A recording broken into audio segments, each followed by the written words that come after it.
শ্রোতা দৈনিক নাগরিক ভাবনা দশের কথা জানতে ও জানাতে কাজ করে থাকে, আপনারা জানেন। তো দর্শক, আমরা অবস্থান করছি কুমিল্লার ঐতিহ্যবাহী যে 10 নং গুনাইগড় দক্ষিণ গুনাইগড় রয়েছে 2 নং ওয়ার্ডের যে আমিনবাড়ি, আমরা এখানে এসেছি দর্শক। আপনারা অবগত রয়েছেন যে আজকে ভোর 5 ঘটিকায় আবুল হাশেম নামের এক ব্যক্তি আত্মহত্যা করেছে। আমরা যেটা জানতে পেরেছি যে উনি যে ঋণের পাহাড় পরিমাণ বোঝা ওনার রয়েছে 20 লক্ষ টাকা, এই বোঝার ব্যাগ না সইতে পেরে উনি আত্মহত্যার পথ বেছে নিয়েছে। দর্শক, উনি আসলে একজন অটো চালক ছিলেন এবং ওনার যে ঋণ বিভিন্ন প্রতিষ্ঠান থেকে ওনার ঋণ ছিল, উনি ব্র্যাক ব্যাংক সহ বিভিন্ন প্রতিষ্ঠান থেকে ঋণ নিয়েছে। তো গতকাল যে ফুলগাছতলা দেবিদ্বারের যে উদ্দীপন যে এনজিও রয়েছে, উদ্দীপনের যে ম্যানেজার রয়েছে, ওনারা এসেছিলেন ওনার বাড়িতে এবং ওনারা বলেছে যদি আপনার ঋণের টাকা না দিতে পারেন, তো সেখানে 4 লক্ষ টাকা ওনারা এনেছে এবং প্রায় 1.5 লক্ষ টাকার মতো পরিশোধ করেছে। আর বাকি টাকা উনি পরিশোধ করতে না পেরে উনি প্রায় 1 মাস যাবৎ পলাতক ছিল এবং গত কয়েকদিন পূর্বে উনি তার বাড়িতে এসেছে এবং ওনারা বলেছে যে যদি ঋণের টাকা আপনারা না দিতে পারেন তাহলে স্বামী স্ত্রীর মধ্যে যে কোনো একজন আপনারা আত্মহত্যা করেন, তাহলে ঋণের টাকা মাফ হয়ে যাবে এবং 50,000 টাকা আপনাদেরকে দেওয়া হবে। তো এই প্রতীক ওরা করেছে এবং উনি এই কথা বিশ্বাস করে আজকে উনি আত্মহত্যা করেছে বলে অনেকেই ধারণা করছে। ওনার বড় ভাইয়ের সাথে আমরা কথা বলেছি, এই কথা আমরা জানতে পেরেছি। তো দর্শক, ওনার 3 ছেলে এবং 2 মেয়ে রয়েছে এবং খুবই অসহায় একটা পরিবার রয়েছে। আমরা বল্লভপুরে তার নিজের বাড়িতে এসেছি। ওনার যে বড় ভাই রয়েছে, ওনার বড় ভাইয়ের সাথে আমরা কথা বলবো। আপনার নাম কি ভাই? আমার নাম জাকির হোসেন। জাকির হোসেন ভাই, আপনি একটু বলেন যে আপনার ভাই আসলে আত্মহত্যার পথ কেন বেছে নিয়েছে? গতকালকে রাত্রে তারা আসছিল আমাদের বাড়িতে, ব্যাংকের স্যার এবং 2 জন আউটলুক নিয়ে আসছে। আসার পর বলতেছে যে আপনারা টাকা দিলেন না, এই সেই। পরে বলতেছে যে স্যার, যেহেতু আপনারা টাকা আনছে আমার ভাই, ঋণ তো স্যার টাকা দিব, এখন আপনারা একটু সুযোগ দেন যে আমার ভাই আস্তে আস্তে আপনারা ঋণের টাকাটা দিতে পারে। কি সুযোগ দেব?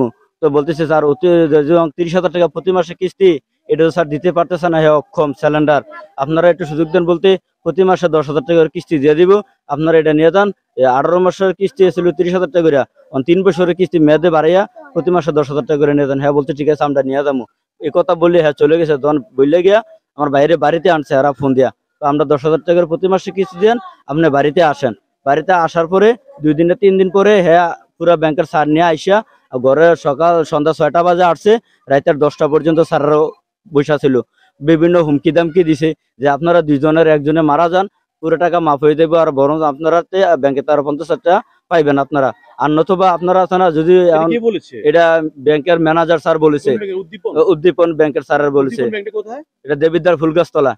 তারা একথা বলে পরে কইতেছে যদি আপনার জীবিত থাকেন বা টাকা না দিতে পারেন তাহলে ফুল মাসের কিস্তির টাকা দিতে হবে 30,000 করে। এই কথা বললে তারা বিভিন্ন করে না, তাহলে না দিতে বলে এখন আমাদের সাথে চলে আসেন, আপনার ব্যাংকে চলে আসেন। তা আমার ভাই বলছিল ঠিক আছে স্যার, আমি যদি সিলিন্ডার আপনার কাছে দিতে পারতেছি না, এত টাকা দিব, আপনারা মানতেছেন না, আমি এই টাকাটা যদি না হয় আপনার, তা আমি আপনার সাথে চলে যাবো। এ কথা ভাই উঠছিল, তারা আবার ওঠে নাই, তারা বসে রয়েছে। পরে ঠিক আছে, আমার চাষতো ভাই ছিল, স্যার আমরা 1 সপ্তাহ সময় দেন, আমরা বাইরেওয়ালা বসে, যেহেতু আপনারা টাকাটা পানা, টাকাটা তো আপনার শোধ করতে হইব, 1 সপ্তাহ সময় দেন, 1 সপ্তাহ পরে আইসা আপনারা টাকাটা নিয়ে দেন। তারা বিভিন্ন হুমকি দামকি দিয়ে গেছে। দেওয়ার পরে রাত্রে 12টা অবধি আমার বাইরে বুঝাইছি, তখন আমরা বাইরেওয়ালা বসে হ্যাঁ ব্যাংকের টাকা যত আছে এটা আমরা শোধ করবো আস্তে আস্তে, এই কথা বললে বাইরে সান্ত্বনা দিয়ে গেছি। সকাল 5টা বাজে গাড়ি নিয়ে বাড়ি হয়ে গিয়া রাস্তার ভিতরে আত্মহত্যা হাসি দিয়ে মরে গেছে। আর আমরা বলতে পারি না, না প্রথম রাস্তার মানুষের হাঁটতে হাঁটতে গেছে, তারা দেখছে। পরে আমরা হুন্না পরে দৌড়িয়ে বাইক দিয়ে গাছের মাঝে গ্রামের কিছু টাকা ছিল, এই টাকা ঋণ শোধ করছে, প্লাস এনে একটু জায়গা কিনছে, 150 টাকা দিছে, আর হ্যাঁ 2-3 বার গাড়ি অ্যাক্সিডেন্ট হয়েছে। এভাবে ঋণটাই না হ্যাঁ টাকাগুলো ঋণ করছে, কিন্তু এমনি কোনো টাকা দিয়ে কোনো কিছু করতে পারে নাই। অথচ এই ব্যাংকে তার টাকা উঠে ওই ব্যাংকে কিস্তি চালাইছে, এরকম করে ঋণের অঙ্কটা বাড়ছে। ধন্যবাদ। আমাদের যে আত্মহত্যা করেছে মৃত আবুল হাশিমের ওনার বড় ভাই, উনি ওনার ভাইয়ের ব্যাপারে অনেক কথা বলেছে, আমরা শুনেছি। তো দর্শক, আমরা ওনার বাড়িতে যাব, ওনার যে ওয়াইফ আছে ওনার সাথে কথা বলবো আমরা। দর্শক মণ্ডলী, আমরা যে আত্মহত্যা করেছে আবুল হাশিম ওনার বাড়িতে এসেছি। আপনারা দেখতে পাচ্ছেন যে এখানে মৃত যে আবুল হাশিম ওনার উনি আত্মহত্যা করেছে আজকে ভোর 5টায়। আপনারা জানেন উনি আসলে ঋণের টাকা যে ওনার বোঝা বইতে না পেরে, এবং যে উদ্দীপন ব্যাংকের যে ম্যানেজার উনি বলেছে যে তোমরা ঋণের টাকা না দিতে পারলে আত্মহত্যা করো, তাহলে তোমাদের টাকা ঋণ পরিশোধ হয়ে যাবে, বরঞ্চ তোমরা 50,000 টাকা আবার পেয়ে যাবে। তো আসলে ওনার বড় ভাই আমাদের সাক্ষাৎ দিয়েছে যে এই কারণে উনি আত্মহত্যা করেছে। দর্শক, আমরা ওনার যা বাড়িতে অবস্থান করছি, আপনারা দেখতে পাচ্ছেন যে অসংখ্য মানুষ এখানে জড়ো হয়েছে। গ্রামের ভিতরে বল্লভপুর 2 নং ওয়ার্ডের যে আমিন বাড়ি রয়েছে, আমিন বাড়িতে আপনি কিছু বলবেন? এটা কি হবে? আপনার ছেলে, আপনার কিছু বলবেন? আপনার বাবা নাকি? হ্যাঁ, আমার বাবা। আপনার বাবা? আমার বাবা। কি বলেন? আমার বাবা ব্যাংকের ব্যাপারে কি বলবেন? আমারে আপনি বলছে কি হয়? আমি হ্যাঁ মেয়ে। লাইট আছে, লাইট শুনেন, লাইটটা জ্বালান। আমার মা যে সংখ্যা 4 লাখ টাকা তুলতে গেছিল, এই সংখ্যা আমার আম্মু তো 1 রক্ত নিছে না, 1 রক্ত নিছে কে? এই সারারা। কেন? জানি না, আমি হেরা বলছি কি নেওয়া লাগবো বলে, পরে কে বলে বলবো। হেরা কার্ডটা দিতে এসে বলে কি, আমার আম্মু হাতে বল ধরে সে বলে, স্যারে বলতেছে এটা যদি আপনার যদি রাখেন কিন্তু এটা যত্ন করে। আম্মু বলতেছে কে এটা রাখতাম কে? তারপরে স্যারে বলতেছে আজকে যদি আপনি কেরোসিন খাইয়া বা বিষ খাইয়া বা হাসি দিয়ে মারা যান, আপনার নগদ 50,000 টাকা দিব, 4 লাখ টাকা মাপ দিব। হ্যাঁ, এই কথাটা বলছে।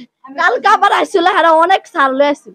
হ্যাঁ, আমার বাবা বলছে স্যার 30,000 টাকা প্রতি মাসে 4 লাখ টাকার কিস্তি, স্যার আমি 10,000 টাকা পারবো, আমি আর পারতাম না স্যার। আমার বাবার হেরা আমার 2 কাকা জামিনদার নিছে, হেরা কাকারে আমার বাবারে লইয়া হেরা কো থানা দেব। হেরা আমার বাবা করল ধরতেছে, আমার কাকারে ধরে নিগে তুলেছিল, আমার দুনো কাকারে ধরে নিগে তুলেছিল। হেরা হেরা বলতেছে আপনারা তো আজকে 80 দিয়ে বা 20 খেয়ে মরে যান, আজকে আপনারা 4 লাখ টাকা মাপ দেব আর 50,000 টাকা আপনারা দিব।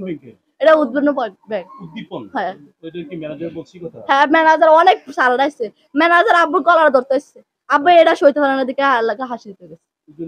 হ্যাঁ, অন্য ব্যাংক আছে আরো 3.5 লাখ টাকা, আরো ব্যাংক আছে 3.5 লাখ টাকা কিস্তি আছে আরো।